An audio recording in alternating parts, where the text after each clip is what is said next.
Hey Krishna, welcome back to our Swadhyaya online reading retreat labs. So in the last sessions, we are continuing with the canto number 9, chapter number 11.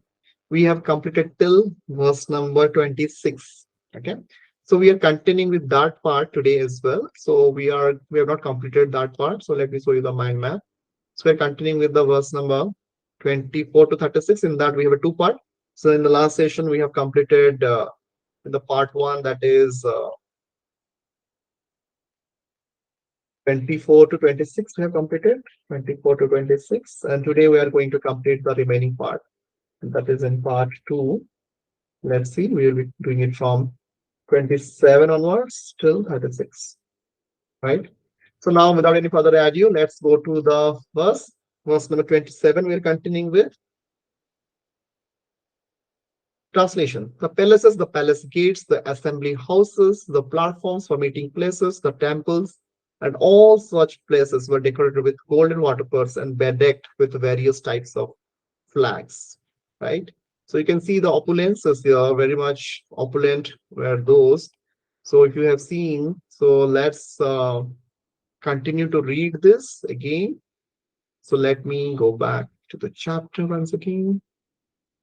Verse number 28.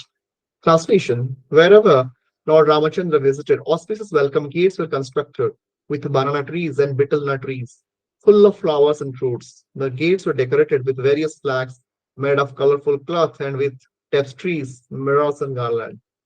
Text number 29.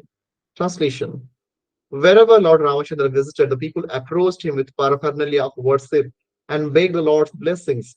O Lord, they said, as you raised us from the bottom of the sea in your incarnation as a bow, may you now maintain it. Thus we beg your blessings.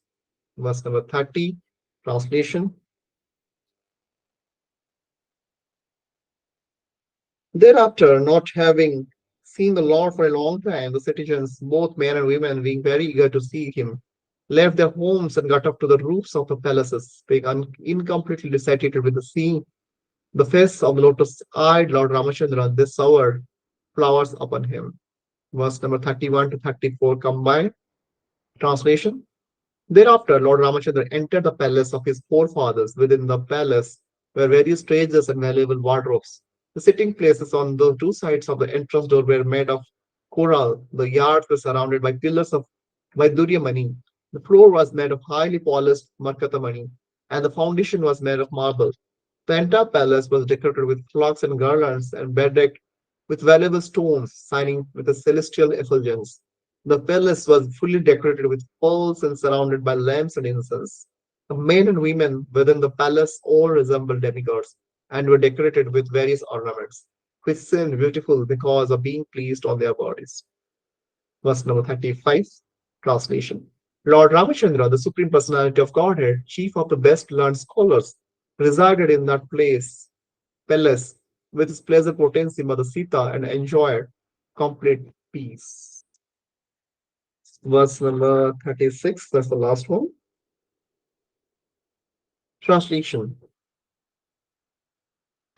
Without transgressing the religious principles, Lord Ramachandra, whose lotus feet are worshipped by devotees in meditation, enjoyed with all the paraphernalia of transcendental pleasure for as long as needed.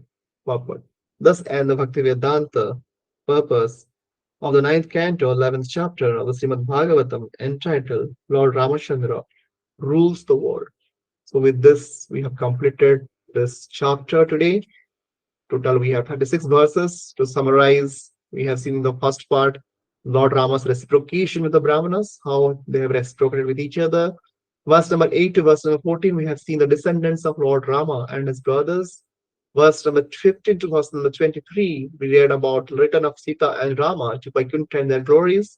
Verse number 24 to verse number 36, we have seen Lord Rama's dealings with his brothers and citizens. So this is the overall part of it in the next session. So we will continue with the chapter number 12, which is entitled The Dynasty of Kusa, the son of the Lord Ramachandra. So Lava and Kusa, we have two sons of Lord Ramachandra, and in from them, Kusa actually ruled the world.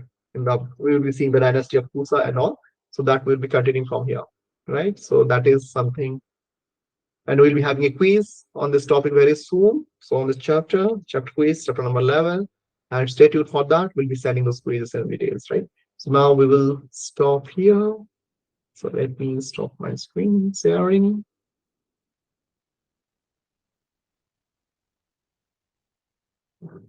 Hare Krishna. Jagat Guru Sri Prabhupada ki Jai.